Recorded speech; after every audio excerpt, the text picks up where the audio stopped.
I hope everyone is keeping cool today.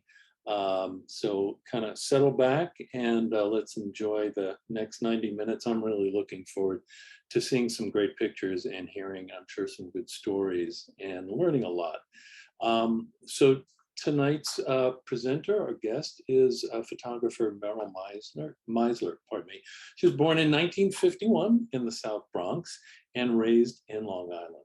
And she was inspired by Diane Arbus, Jacques-Henri Latigue, and her dad, Jack, and grandfather, Murray. In 1975, after returning from the University of Wisconsin, Meryl returned to New York and started studying with Lisette Modell, and then began photographing her hometown. And I think we're going to see a lot of that tonight. After working as a freelance illustrator by day, Meryl frequented and photographed the infamous New York discos. And as a 1978 CETA Artist Grant recipient, Meryl created a portfolio of photographs that explored Jewish identity for the American Jewish Congress. And she then began a 3-decade career as a New York City public school art teacher. Meryl was honored with the 2021 Center for Photography at Woodstock Affinity Award. She is included among the 100 Heroines, a celebration of women in photography, and Time includes her in their selection of women trailblazers in photography, the unsung American female photographers of the past century. Meryl's first monograph, A Tale of Two Cities, is Disco Era Bushwick. Published in 2014, it received international acclaim. The book juxtaposes her zenith of disco photos with images of the burned out yet beautiful neighborhood of Bushwick.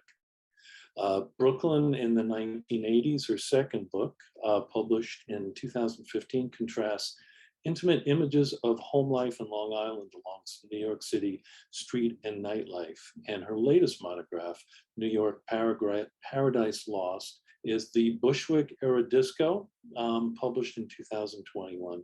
And according to her, makes her first books seem like fairy tales. So I'm really looking forward to seeing some pictures from that. She has returned to her analog roots in the darkroom, making gelatin silver prints of contemporary images and never seen photos from her enormous archive, which is going to be also the topic of her class, which I'm sure she's going to talk about. So it gives me great pleasure to introduce to you Meryl Meisler. Take it, Meryl. Well, hello, everyone. Thank you for popping in. And wait, maybe this is okay. Well, you saw back there that Adventure 620 is my first camera, and I still have it. Here it is. Little box camera. I got it at age 7. We all have our beginnings. Okay, we all have our little history when we got addicted, and what I take pictures of, like my little brother, you know, this is my house, my little friends on the street, trips, like going with the Girl Scouts, and these themes of family, friends, trips, still been my subject for life. My dad, Jack, was a printer by trade, a commercial printer, but he was a really great photographer. Mechanic and photographer. I mean, they just like his pictures they're amazing is what I find. You know, he was fascinated about photography too. And then that's my brother there, and my obviously this my father took this picture of his father, my grandfather Meryl Meisler, and you can see him wearing a strap. When I saw my grandfather, he had a serious camera and a light meter, and the light meter was in your face. And maybe I saw his pictures twice. It didn't matter. It was the action of photography was what was important, like whistling. And it was said that there's Murray, like he had all different kinds. It's said that he even built tintypes. No one in the family knows where his negatives or photographs really are, just a few. So when the story of Vivian Maier came out, I understood that just photographing for the sake of photographing made sense. In 1972, I saw a MoMA show at Museum of Modern Art, the Dion Arbus retrospective, and all I could say is it moved me. I'd never seen a photography show, and it moved me. And then the following year, I was going off to graduate school at the University of Wisconsin at Madison for art. My degree was art education. I had to get a master's anyway. Go to it. And I heard they had a good photography department. And I thought I might as well learn how to use a real camera. The professor Cavalier Ketchum showed the work of other photographers, especially documentary photographers. I love Jacques-Henri Lartigue's photographs of his that he took as a kid of his family and friends in Paris, just having a ball, and this put something in my mind. Another one work that really impressed me was Brazil's secret Paris photographs of the nightlife and the brothels and the same-sex clubs and the street corners. It's like, I was impressed. Bernice Abbott's New York City, and the composition, but also this love of this city. Margaret Burke White, the juxtapositions of our America. Helen Levitt, you'll see her later on in my pictures of kids. It's like, and Lizette Modell, who was Dion Arbus's mentor, teacher. What inspired me to dig into my archives? People I know personally. Arlene Gottfried, a friend of mine. I was with her when she was, we've been friends since the 70s, and she did her first book since I've been knowing her all my life, not my whole life, my adult life. And she started getting this work out. Rebecca Lepkoff, a very close friend of a friend of mine, who made her website, and all of a sudden, out of nowhere, he made this corny website, and all of a sudden she had this book, and she's represented by Howard Greenberg, and all these magical pictures are coming out, and she's in her 90s. An extended family member of mine, Ruth Gruber. If you think you're behind the late ball, Ruth was a renowned author, journalist. She didn't have her first solo photography show until she was 85. At 100, she had a solo show at ICP and Lifetime Achievement Award. And when I was already digging, I started digging. The story of Vivian Meyer was coming out. So I felt like, oh, a nanny. I'm a teacher.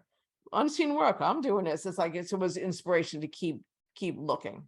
And there were other factors that brought it out, but they were in my mind.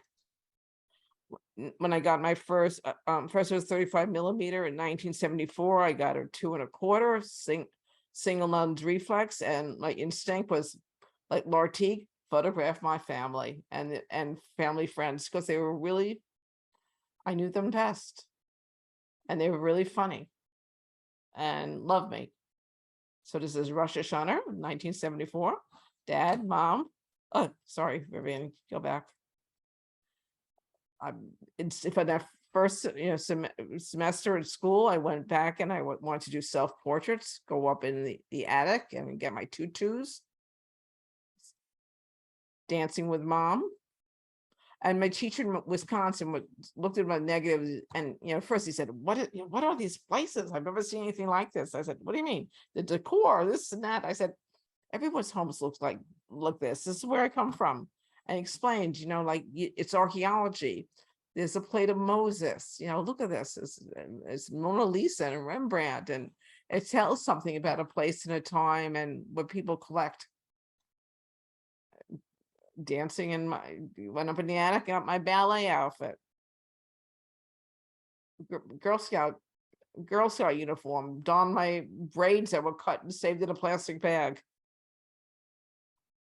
Then 1975, graduated in 1973. 75 from University of Wisconsin in Madison. And I have a cousin with the number 63 here, this house. Some distant cousins, and they were subletting. She had a room available in her building. Someone, and I could sublet it, and I decided to do that. And I took pictures of the street, things were there on the street, right in front of the house. You know what? When I did that, I'm going to tell you the truth. It jumped through everything.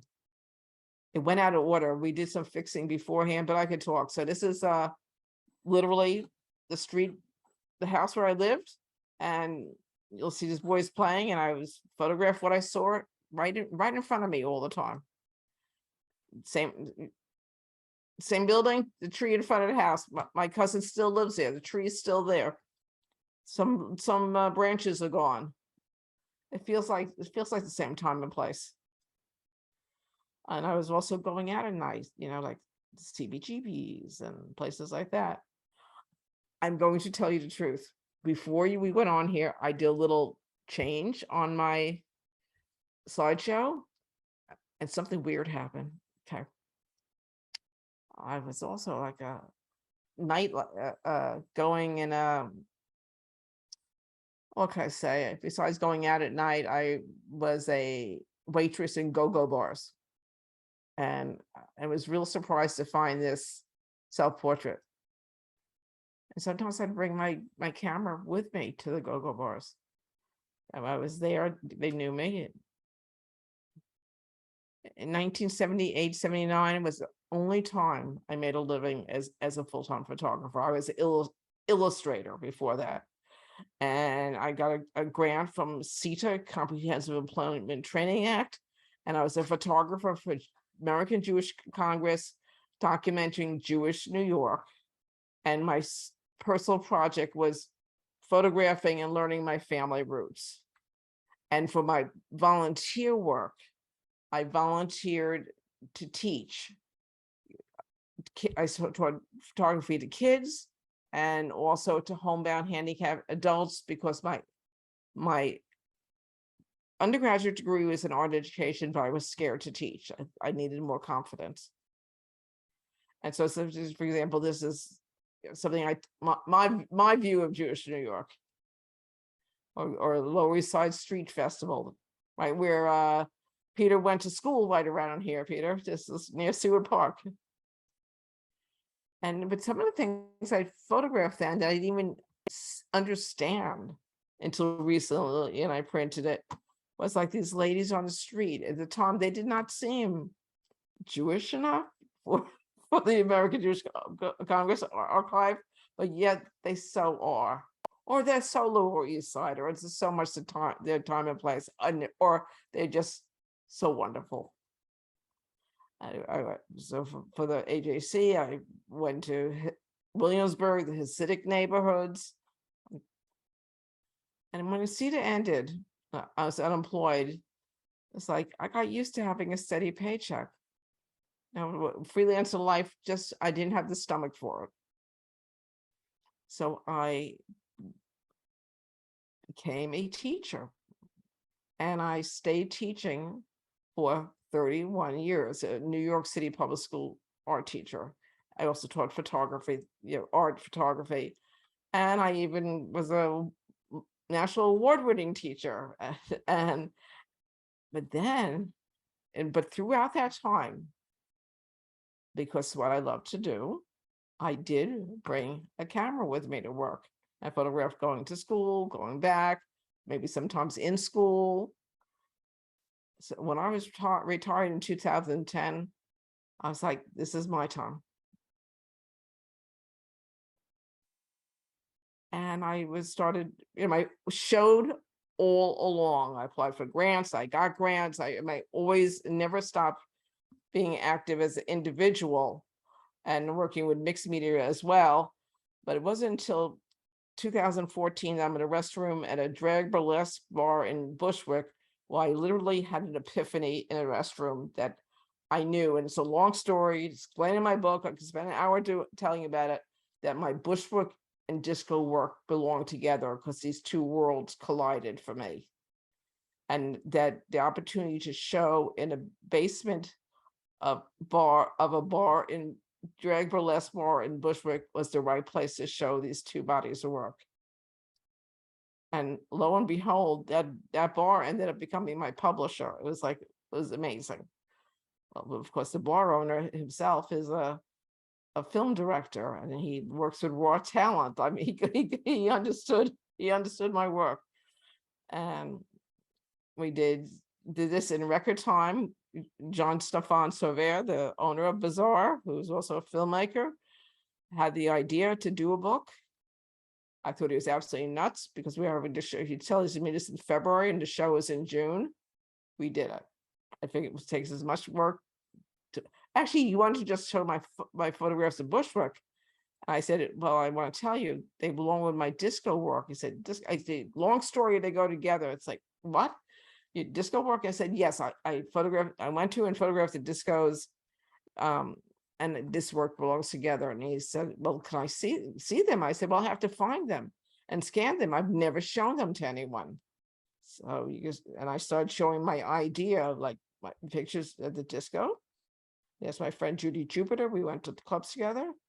And then and pictures I took with a point and shoot camera going to work in Bushwick, carrying my camera back and forth, just a little point and shoot, because I was working full time. I did not have time to develop film, print them. I mean, if anyone of you have been a teacher, you know it's a really intensive job. So I got a point and shoot and used color slide film. And I knew the work belonged together. And John Stefan got it. And my wife, Patricia, is a broadcasting designer. Okay, she'll design the book. We did it. It came out kind of almost self-published. You know, it's just the three of us. And it was an international sensation. It sold out without a distributor, word of mouth, like a cult classic. And those, like, for example, those are the Village People. What I saw across where I worked. Again, the fashion. And they just seem to answer. The idea of juxtaposing the two worlds, because they were two worlds for me, made sense. And other people got it too. Usually I ask for permission to photograph. This is one of those photographs that you would admit, a moment you would have missed if I had asked permission. The next, again, it was a surprise hit. It paid for itself, and John Stefan said, so let's do another one next year. And I said, I want to explain where I come from, because a lot of people noticed with the Bushwick work that there was this, even though the neighborhood was burnt out, the people weren't burnt out. There was a levity, a love for life. And I said, I need to explain I want to explain where I come from, that like a heritage of humor, and also the surprise of moving to New York City. What was, even though I grew up, an hour away in Massapequa, Long Island, it was a very different world. So here's a very different world in Long Island. Peter here happened to have a place in Fire Island in the 50s. His family was really very different from all of Long Island. So this is actually the Pines, his hometown. And it seemed to go well. And that's one of the things I loved about New York City. I could be in Williamsburg on Purim, photographing a Hasidic man on the block, and get into a train and have this fabulous jive guy there like a half hour later. Magic. I photographed not just my family, but friends and their parents. So this is a friend's parents, their butterfly bedroom. And then I'm going club life, going to a Hooker's Masquerade Ball, my first big disco experience. It was Coyote. It was a Los Angeles person, Margot something. She started like a union for sex workers, and they're through their balance, cast off your old tired ethics. See, again, most of the stuff had never been printed. I can tell you, but I do have vintage prints. Thank goodness we talk about that. Easter Parade seemed to go very well with the guy dancing at a wedding in Rockefeller Center. Yes. Because we're not that different from each other. my little cousin on Rosh Hashanah, and here you can tell the family Chagall windows. and this is a musician, Stiv Bators, who was a head leader of the Dead Boys singer and CBGBs. I actually didn't know this was Stiv Bators. I just thought this was a really cool guy. And people identified him later to me. Though I did see him perform, I didn't know that when I took this picture.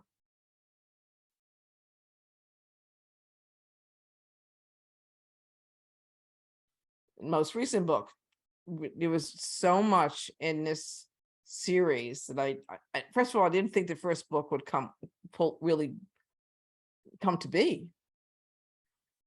And there was just so much that I kept on uncovering because I had the opportunity to be in some shows at the Brooklyn Museum and the New York Historical Society about nightlife. And I kept on finding more. There's like, I look at this picture. I looked at, oh, I couldn't show this before. It's like, and I knew that the other Bushwick pictures that I hadn't shown, if I don't do it now, they'll never be seen.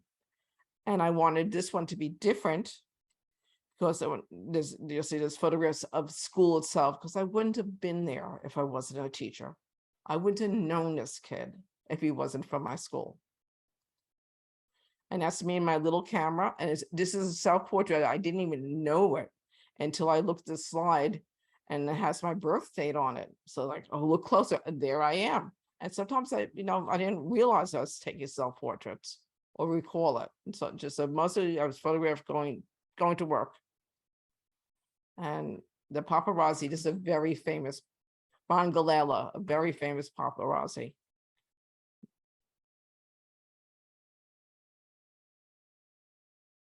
I remember when seeing this picture, this is the progress picture, they're tearing down all the burned out buildings.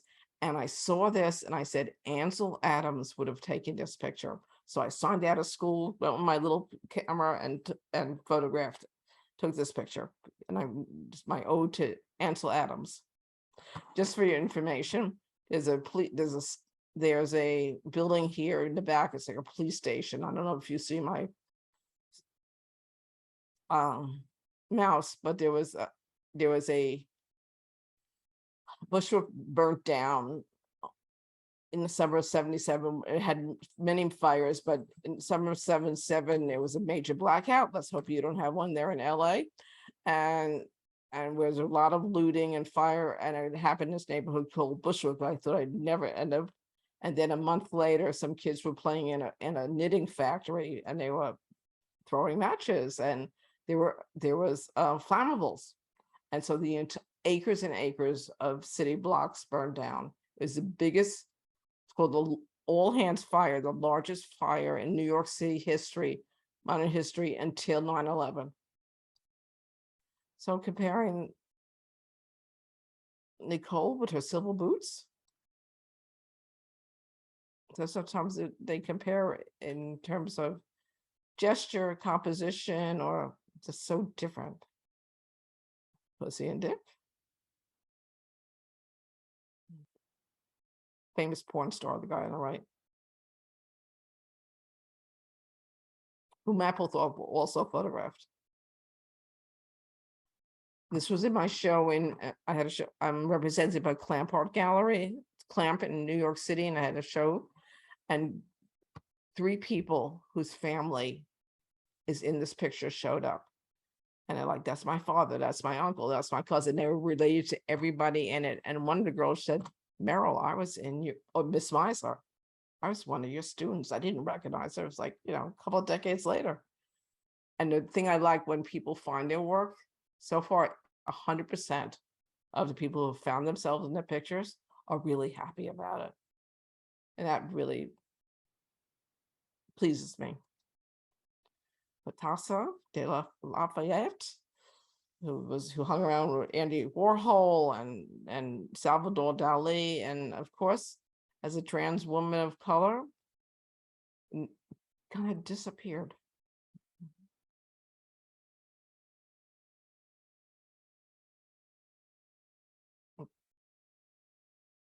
And this, the fashion, the style, the shoes, this is The woman up front was fine. I guess bell bottoms will come back.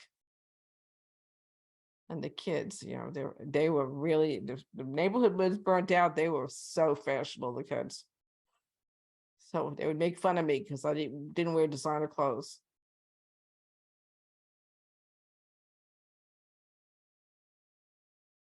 And here I have a photography program that this calendar on the wall was entering the 80s, and the kids did a project about Brooklyn, and they had to sign out for cameras.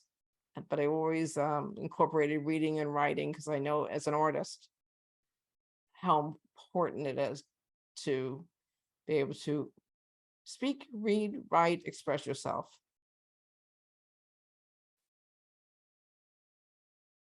Unfortunately, on my negatives, I wrote down at least the day, the date, the month, and where I was. Otherwise, I wouldn't have known this was this was Les Mouches, or that was, I might have recognized Studio 54, but I'm glad I wrote down the notes. So just like in Lightroom, you can put metadata on, whatever you do, put your metadata because it doesn't stay in your head so clear. Kids preparing at the festivals. And of course, that's a self-portrait. That's me in the background. The performers. This was in the New Yorker magazine, an article about my new book. And this got so much flack, like a lot of people writing in like, oh my God, she's like kids kissing and and like it was my homeroom class. I remember it was teaching. You see, I'm doing a lesson on calligraphy, and we were having a party for like a holiday, and I caught them doing that, and I said, okay, break it up, not in the classroom.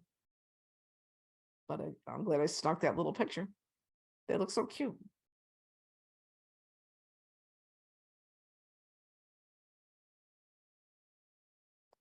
The guardian angel. I was still an illustrator. You can see there's a picture of Chuck Close on the wall and some other my illustration cards. I was still freelance illustrating at night right after school.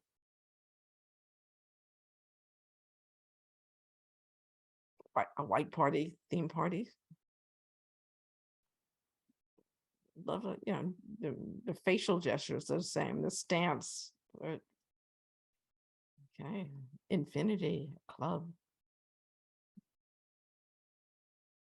And then right across from school is like if you've been a junior high school teacher, they're about to have a fight. Break it up. And this past, I'm sure many of you are familiar or heard of Photoville, where they do public art installations outside. I was a Photoville winner last year, and the school where I taught for 12 years, and the principal, current principal, became the curator of the show and picked out pictures to put on a schoolyard fence that surrounded the school. And it were gigantic banners. And so I had like this picture right across from there. I mean, it was really, it was like the perfect homecoming for these photos to be up at the schoolyard fence. And they did the art teacher and the music teacher did the curriculum based on the photographs and learning about the school. Very satisfying feeling.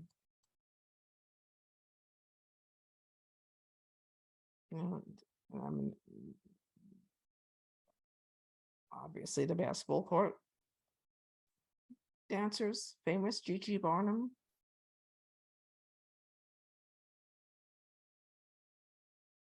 And probably the largest body of unseen work I have is not just 31 years in the public schools, then for 5 years afterwards, I was a supervisor for future art teachers at New York University.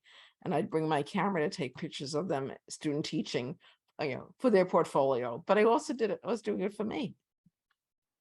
Because it's like just things you see in schools that you don't see anywhere else. And I had an insider's, whatever. Yeah, you're an insider if you're inside.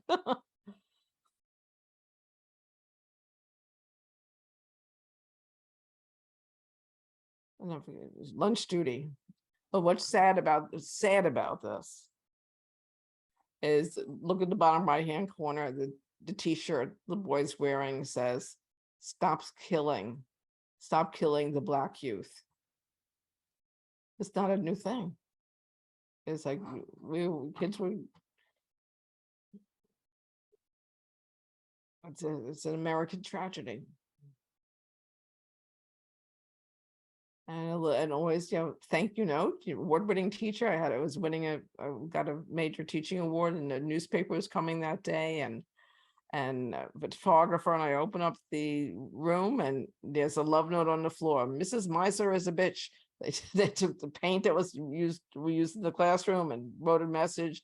My homeroom teachers, kids cleaned up the room. I'm glad I snapped this picture up when I was doing the last book. I was like, this is hysterical. I have some other photographs of bulletin boards. This is mine, a suck stick. It's like, yeah, thank you. No. Do I still photograph some things? Yeah, they sure seem oddly familiar. I've gone back. That was in 1978, and this is just 2002. I've gone back to working in film. I love my little Narita so much, and no one can repair them anymore, really, or maybe they're very elderly. So I have 3 of them now. I figured it could last the next 3 decades. It's pretty good that way. I love it. I didn't realize so long it was my favorite camera. And I'm glad to report the woman on the left, someone is doing a film about transgender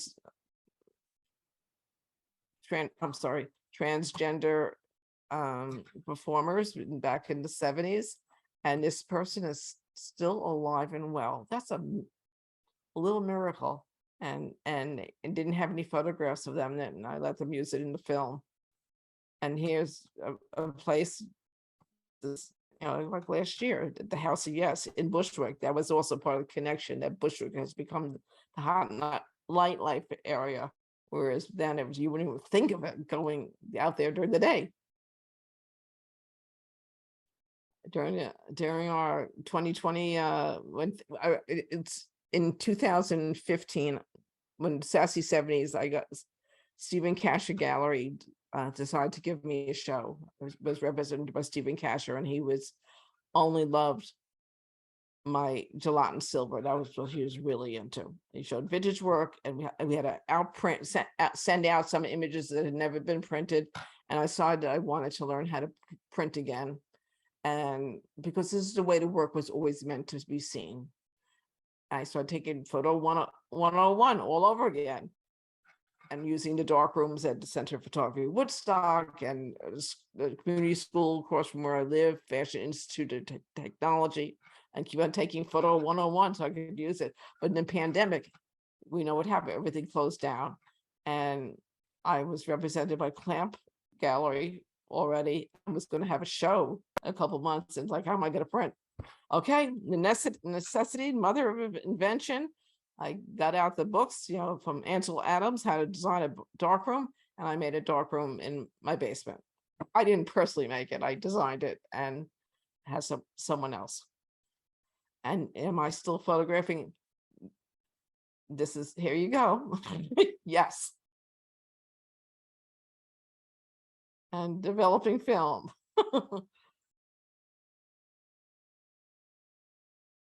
And always being thankful when they come out, because I make mistakes.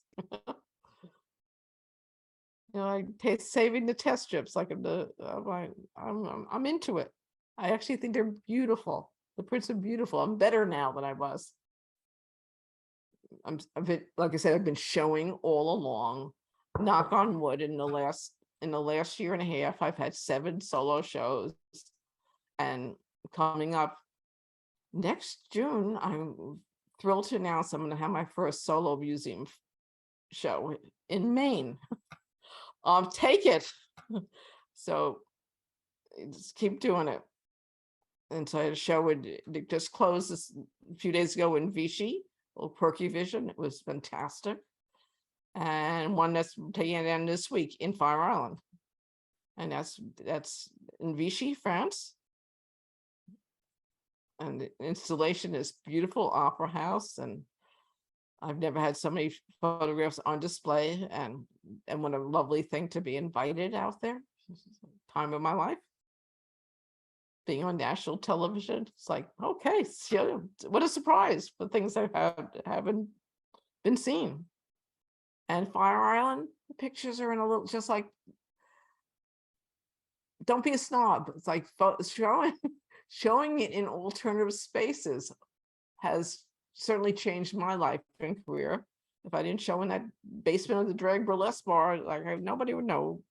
It would have, nothing would be happening like this, or in funky galleries in Bushwick. And I had the opportunity to show photographs of Fire Island, in Fire Island, in the club, the hotel I used to photograph, hang out. I'll take it because it made sense. Just like the fence in Bushwick. Why here? Why now? It's having photographs where they were taken to be seen again to me is like a thrill.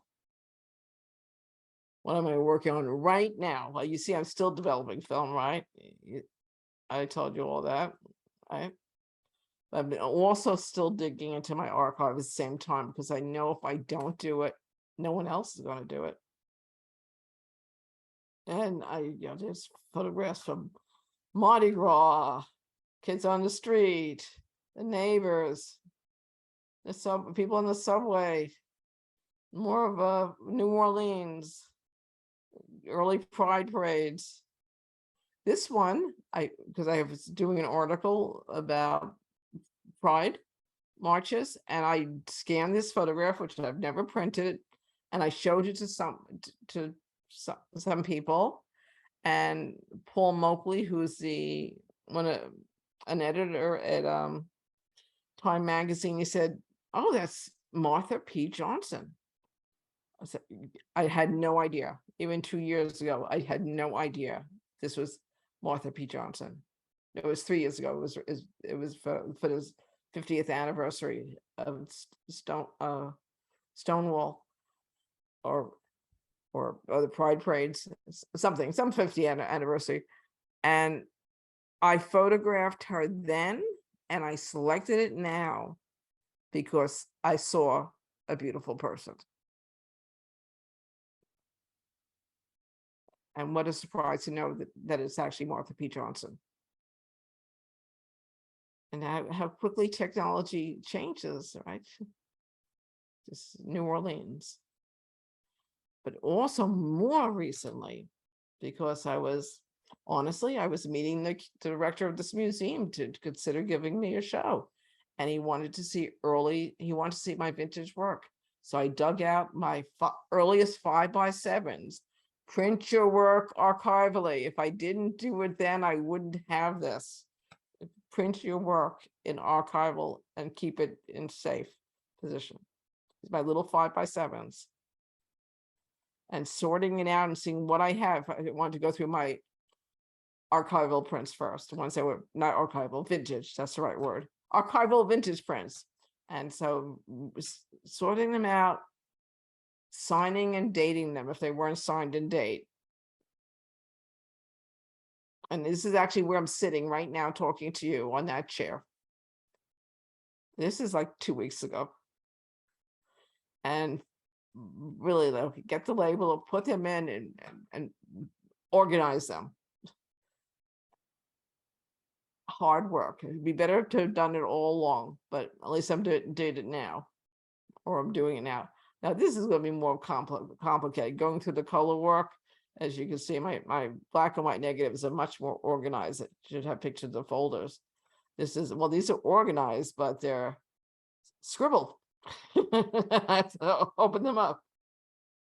And again, I even forgot that I set up this little self-portrait just a few years ago. It's like you kind of like do things and you forget you to do it. This is the end of my presentation for now. That was just wonderful to look at, and being a native New Yorker, it was really just kind of really wonderful and heartwarming to kind of see so many of those pictures. And we'll talk about kind of the idea of, Thank you. photographing you know, and having it, you know, this archival work, maybe when you talk about your class, but, you know, just a couple of things I observed. You said you were a fan of Diane Arbus, and some of your portraits reminded me of her environmental portraits, where, you know, she might have a photograph of a stripper or like some kids holding a dance trophy, and you see the pipes and you see the cracked paint and you see the flaws, and I always loved that about her work, and I saw that in your work as well, and it Yeah. tells the complete story, right? And that's just, it was so great to see that. And that picture by Margaret Bork White of the sign, the billboard with the food line, always one of my favorite pictures, you know, juxtaposition, right? You took juxtaposition to a level that I have rarely seen. So I just kind of, and I'm going to ask you about your book and that process in a second, but I just thought it was really kind of brilliant. And then just kind of lastly, it's a good thing I was muted, because when your picture of Stiv Bader and your niece on the toilet came up, I just laughed out loud. I thought that was just brilliant and hysterical. And, you know, it's so, we're looking at these pictures, and you know, the process that you got to, where you know, decided to kind of juxtapose the disco stuff, and the stuff you were shooting in Bushwick. I just loved it. It was just amazing. And I kind of want to ask you about your process, but were those being photographed simultaneously? It just for the timeline, was that kind of in the, I know it was the 70s, but can you tell me? Yeah, actually, the things that would be done at the same time. There are a few years later. My heavy disco times were like 77 to like right beginning of 80, and then I went a little bit afterwards. But like, I was working full time. I was in a full time relationship. You know, things change. Right. But so, and I saw Bushwick in 81. But it really, they overlap. Yeah, it would take it that period to say how they connected. Yeah. Things that were simultaneously was I was photographing for the American Jewish Congress during the day, doing the exploration of my family, doing all, you know, all these really like nice Jewish girl photographs, and going out and dancing and taking pictures. That was the same time. And simultaneously among that, like in 78 is when I started working at the go-go bars, because the disco scene was getting pretty raunchy. If you see my books, they get, you know, they're pretty, I didn't show you the things that couldn't go on your YouTube channel. And I visited my friend Judy Jupiter, who had got a job as a bar at working the bar at a go-go bar. And I visited one time, and I thought it was fascinating. This, you know, of course, this is the Versailles in me. It's like, oh, yeah, I'm not going to work in a whorehouse, but look at this. And also photographing, Versailles whispered in my ear when I was going out at night saying, oh, this is fantastic. And I knew that he would have, this was my 1930s Paris, but it was Right. late 70s New York City. So photographing the go-go bars, sweet Jewish New York and families, and disco was same time. And Could the be the Bushwick same day. Yeah. Yeah. You know, and that you did like the disco stuff in color. I only I'm sorry, did, black and white, pardon me. Yeah, and the Bushwick stuff was in color. It just kind of added to the juxtaposition on the pages for the most part, I guess. thank you.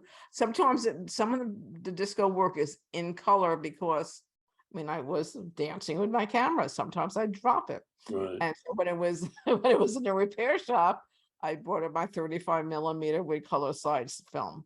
And let me say, Kodachrome held up a lot of bit better than any other brand. They got to bring Yeah. it back. Kodachrome, I'm finding that myself. It looks Oh. like it was taken yesterday. It's amazing. Yes, it's like what it So was. let me ask you about the editing process for the book. So, you know, was it an intuitive process? Was it a kind of just compositional I'm sure a lot went into it, but how did you approach it? Did you just kind of like, you know, did you put like some images here and some images and just start matching it up? Was it, did you rely on memory? Because I know, you know, when you're a photographer, you kind of know every picture you took. So were you kind of using your kind of mind to kind of pull from the, you know, the ethos and match them up? Or did you kind of physically have to kind of see them, Okay, and very what good did you question. use? Well, fortunately, there were several opportunities that I had started showing my bushwork work starting back in 2007. For someone approached me for, I started digging out this work, and I'd had like four shows on my bushwork work, and I had been looking through the slides and going, well, look at this, look at this. I was familiar with them in my head, right? Or I had scanned them already, or I'd looked through a lot. You know, every little of those yellow boxes that said, and it said 291 or bushwick. I got it out and I looked for what looked like a fabulous picture. Okay. And it was a fabulous image. So when I had the opportunity to have a show with the disco and the bushwick, he got the idea and then said, we're doing a book. And I thought he was out of his mind, but I'm going to go through his paces.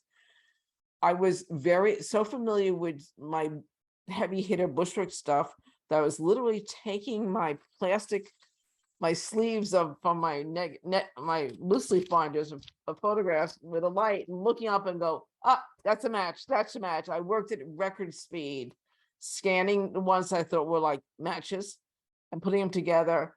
And John Stefan was working on a film in South America, and I'd email him ideas, and he said, well, what about these two together? He played with me. If you find someone you can communicate with, a mentor, a collaborator, yay. You know, it's so nice when someone understands your weird language. And so I did so the first book, I did the editing, the gut level by holding them up, scanning, then I made little prints, and I made like a little dummy book, but I didn't, and also use Lightroom to put things together. But like a little, I should have saved that little dummy book. I threw it away. And the second book, Sassy 70s, I did a year later, which is also insane, right? And so that one, I was like going back through going back again, because none of the photographs were done twice. None of the photographs were like, you know, there's not one photograph that's in two books. Right. You know, I use this as an opportunity to get these out, to birth them, to release them. So I went through my negative pages again, and I had the idea: Long Island, New York City, this. So with that one, I was regular time looking through the light box, putting on top, looking with a loop, scanning, putting them together. That one I used Lightroom.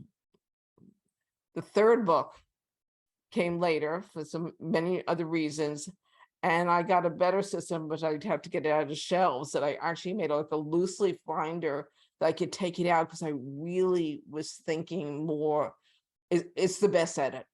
It's the best store. It's the best going back, and it's a sculpture. It goes back, front to back, back to front, side to side. I spoke to a lot of people who were familiar with my work. Okay, what also brought that about? Again, so for those two books, I had glanced through my negatives a lot, right? And you can't put everything. And again, I think I mentioned I had the opportunity to show at the Brooklyn Museum, a show about Studio 54 Night Magic, and the curator said, wanted to see more, what I have. So it made me go back in and look. It's like, man, and look at this picture. Look at this picture. Like that's Annie Warhol was good, but look at this one. And I realized and then New York Historical Society was having a show about LGBT nightlife in the from the early years. And so I went back in to look for more. So I said, I have so much. You know, this is so much. And I knew I had left out some of my best bushwork work from the first book purposely, because I didn't think it was going to happen. I thought I was proposing to a real publishing company that didn't come through. And so was working on a different idea and said, no, this has to be done. It has to have closure. And I'm sure I will uncover more boxes that will say Bushwick on them. Even just recently I looked through something, I said, oh my God, this is even more outrageous of this club picture. I am going to working on next book. So with the last one, I spent a lot more time laying them out on tables. I literally went to curators who I respected, who respected me, and I asked their input, showing them the dummy. I said, so I was taking photographs that were really darker, about heavy sexual activity, drug use. I mean, I looked and I noticed people understood my work, and I said, is it a photograph? This is my question. Is it a photograph or is it just pornography? Because I want it to be a photograph. So it's a really strange question to ask, but it had to be that. And so they all are good photographs. So, you started with that quote by LACP. What's that? What's the quote? Is it a photograph or a pornography? No. It was the quote by Lartigue about how he never took a picture that didn't make him happy to take, or something to, totally botching it. But I love that, the idea that was kind of informing him of his photography, at least to the most part. So, I'm looking at your work, and I've kind of been working on my archive from the 70s and 80s, and I was bartending. So part of it was personal, but part of it was kind of observational. And, I don't know what the question is here, but just to kind of, from your perspective, I suppose that the teaching was very personal because it was your daily life, and some of the other stuff, especially the documenting the Jewish life. But the disco scene, was that kind of more documentary, or did you kind of find yourself living and having kind of a personal kind of, context for you as well? It just, it's interesting the way we kind of approach our stories and our projects. Sometimes they're personal, sometimes they're observational, sometimes they're a big mush, right? And it's kind of like maybe that for you. Just wondering. Well, the Long Island family and Long Island friends, very personal. They were like, sure, of course. Like my early snapshots, my dad's pictures, very personal. The disco club scenes, in my head, what I've come up with the realization, rarely go to photograph. I photograph where I'm going. These are places I was going because I wanted to go there. I'm not one of those street photographers who walks around taking pictures of the street. I might be carrying my camera and see something when I'm on the way to the hardware store. And school, of course, I was there. And I was just, and I never, didn't think that would be. What's this little crappy point and shoot camera? I didn't think it would have a life, but I didn't think the disco worked. I didn't show it. There were so many photographers. I didn't think mine was special. Probably the thing that was most doing it for something was my American Jewish Congress work, was trying to capture what might be considered a documentation of Jewish New York, but there were three of us. The two other photographers, one were like did more. One was an Orthodox man, so he was more in the Orthodox community. People would pay us, and they were part of the community. I'm not, and I didn't. And both of them were much more, what you might be your typical Orthodox view of Orthodox life, and no matter what it is, I have a quirky eye, and in all, and another theme that runs through, besides of saying these some pictures in the disco scene that are a little dark, it's places where I am, and I tend to photograph things I find uplifting. I'm attracted to people who are expressing joy, Uh-huh. energy, and that I make me laugh. So I say it's 99% personal work. Yeah, that's great. No, it's just interesting, and it was obviously, you know, something that was kind of brought to my attention by looking at the work. And Mhm. so I'm just going to kind of segue so you can talk a little bit about your class. But you know, it's kind of fascinating when you've reached a certain age, as I have. You know, you realize that work you took 30, 40, 50 years ago, aside from being maybe good photographs, has a historical context that has, you know, a current interest. And there is a tremendous current interest to, you know, pictures, especially New York from that time, right? There's kind of a love affair of what New York was. And I don't want to get into, like, you know, what it kind of is now, but people look back at the 60s, 70s, 80s, 90s, maybe not so much.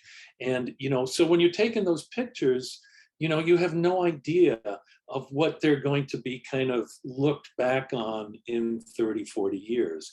And I imagine that's what your course kind of covers, is being aware that, like, you're doing that now. So you're taking pictures, and what's going to be the context, what's going to be their importance in the future, right? Because sometimes you just don't really have that, you know, understanding of where and what you're doing and what relevance it's going to be having down the road. So maybe you could speak a little bit about that in relation to your course, and anything else you have to add.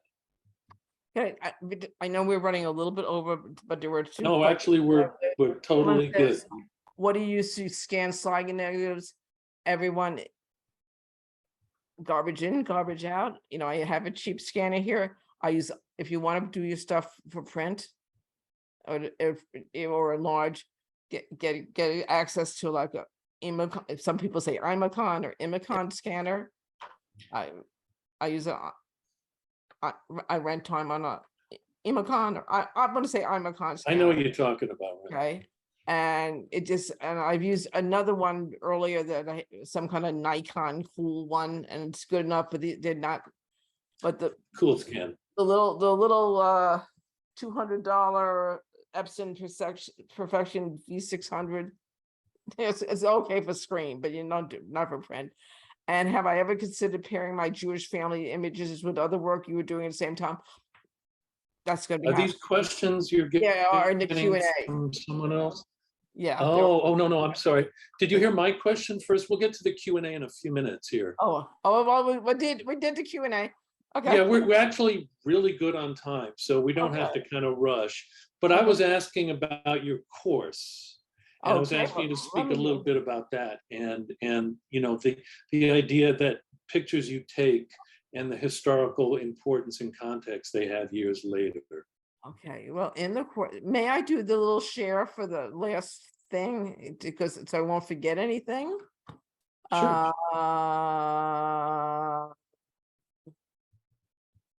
Okay, I'm not. There Okay, we go. no, yeah. Oh, yeah, the website. Okay. When I was invited to teach the class, to do a class, I said, okay, I don't think, okay, we're not meeting in person. We're not doing a street photography thing. You know, what can I teach? This is something in the last few years I've figured out in my own way for myself.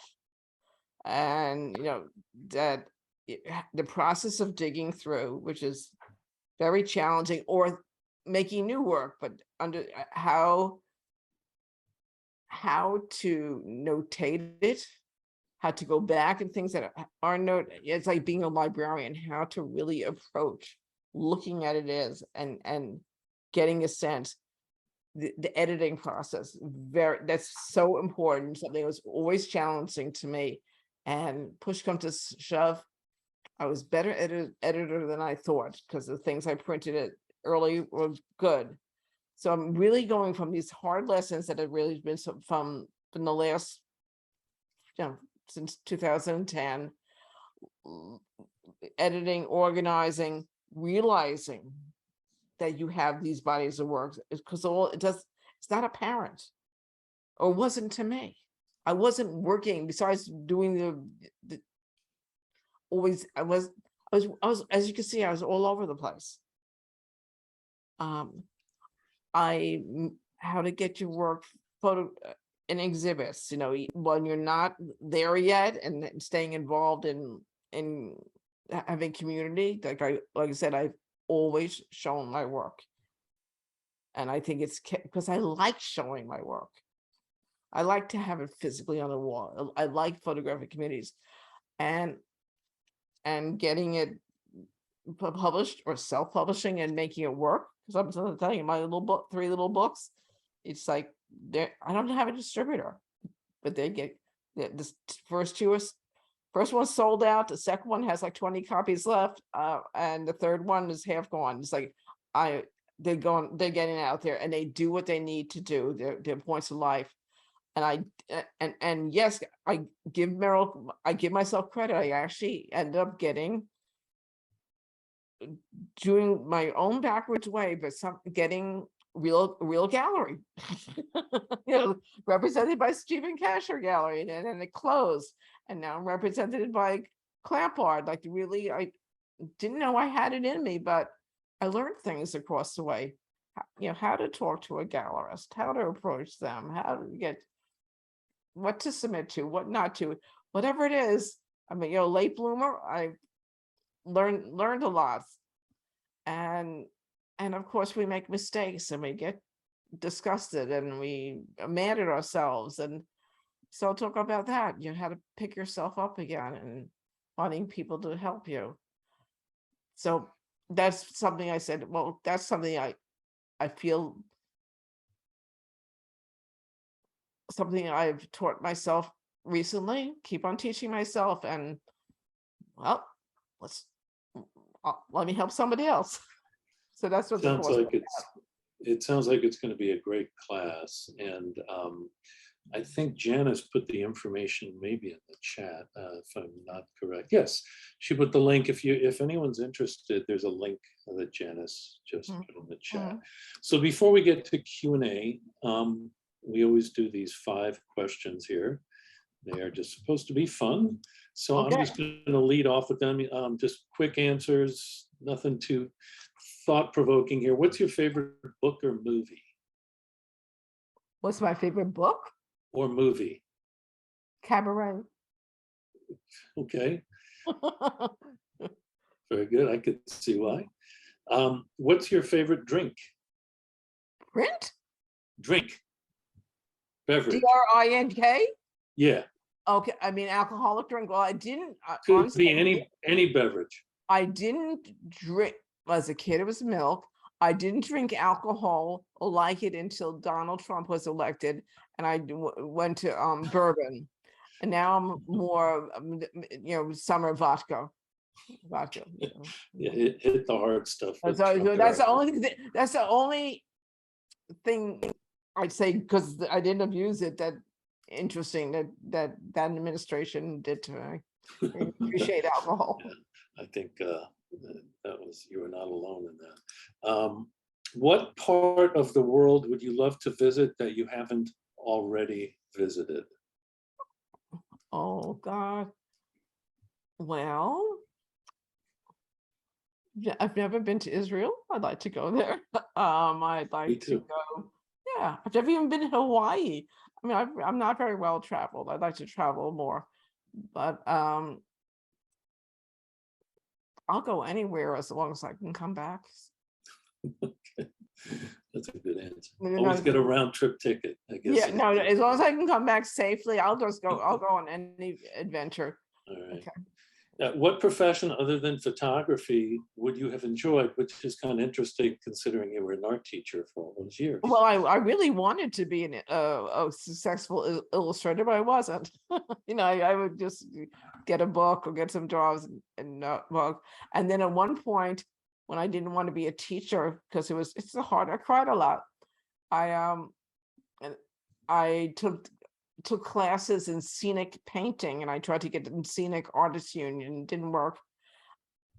Well, art, just art in general. No, like I do paint, I do mixed media, art. That's a, Okay. Tell us, last question, tell us something about you that we wouldn't possibly know. oh, somebody, you have to, there's too much. Just somebody asked me, somebody asked me a question, truth or dare, and I'll answer it, but it's really not, I can't. I We get it. don't know each other. It's I like, know. I Well, could say, hey, these I aren't can my tell you- questions. okay, my favorite breakfast, if I go into things, or every day I have cottage cheese and fresh fruit. That So sounds over the years good. I've been on Cheerios, so you didn't know that about me. All right. Well, thank you for that. We're going to get to the Q&A. You know, I saw this first question here. What do you use to scan slide negatives? Yeah. I used to use the Nikon Cool Scan, Yeah. and I've used others. But what I've started using lately to scan my old Kodachromes and my old black and white negatives is camera scanning. It is actually an amazing and very inexpensive method, and the quality is really excellent. I'm going to just kind of show you here. This is kind of my setup for camera scanning. You just put a camera on there, and then you have a little light box, and you put the negatives, and you can't really see it too well. But what I'm going to do is I'm going to put the link in the chat, and there's a little system in there, and you just put your digital camera on it. I can't tell you how well it works. That's impressive. Yeah, because this is a big thing, especially photographing old archives, negatives, and slides. So I'm going to put that in the chat. And do you have to use like a close-up lens to get in so close? You had it. You usually need a macro lens of some sort, Yeah, but I picked up one pretty inexpensively. You can pick them up used, and the quality is phenomenal. It beats the quality of any of the high-end scanners that I have now. The Imicron that you have is excellent, but if someone's getting started, if someone's getting started, this is a real great way to kind of introduce yourself to scanning your archive. Have you ever considered pairing your Jewish family images with other work that you were doing at the same time? Yes, yes, I'm doing it now. You know, not that I'm saying they're Jewish, but yes, it's all into. I'm working on it the next, and yes, there's all these images from family, friends, and they just happen to be Jewish.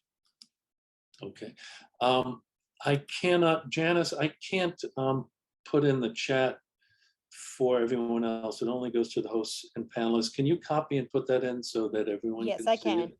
Yes, I can. Are there any other questions for Meryl?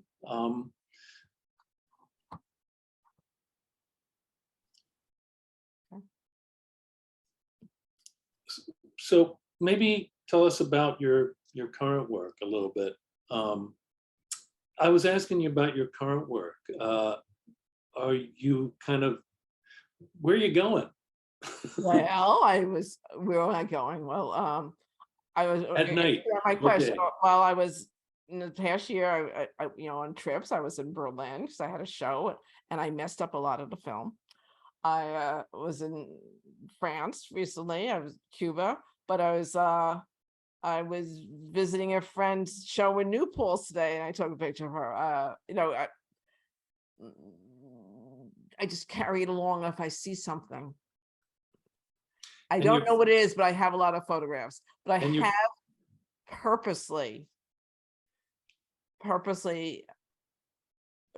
I have a fabulous performer, drag queen friend, Miss Madame Vivian Bean. I asked to photograph her. In the pandemic, I really realized how much I missed live theater and performance and being with people. And it's like, well, I know all these people, and so I asked to go to her show and got permission to photograph behind the scenes. I carry my camera with me. I'm not doing specifically, but somehow I had 40 rolls to film to develop. And your photograph, I mean, you're printing. Would you say it again? You're printing in a traditional dark room on gelatin, silver gelatin paper. Yes. And are you photographing on film? I saw Yeah. those rolls of film. Yeah. Tri-X. I'm using this the same brand camera most of the time that I use. Tri-X 400, Vivitar flash, Ilford paper. The only difference in my printing technique that from back when I last did it, that I print larger, 16 by 20. Because and 11 by 40, because I sell my work. What a miracle. And that's what the gallery likes, and it looks great. And I also, in taking photography over again, when I was taking photography in the late 70s, I don't use graded paper, like grade 2, grade 3. Right. I learned from guy at Center for Photography Woodstock how to do split filters. Just a different, even just to use a filter that was new. And again, seriously, I live across from the Fashion Institute of Technology. I enrolled in Photo 101, and I took it so many times because besides have access, but I also learned how to use splits. You use number 1 filter and then use number 5, and you put them together. I didn't know that, and really makes it easier. Not easier. I think my prints are better. Yeah. Thank goodness. I labor. I take a lot of pride in them. I'm a printer's daughter. He wasn't a photographic printer, but Daddy had an eye, and he would like, you know, a good print. Well, it's if anybody else has any questions, otherwise I think we can wrap it up. This was wonderful. Thanks so much. It was a lot of fun. Yeah. And it was great seeing the pictures, of fabulous pictures, and I look forward to kind of seeing more books. So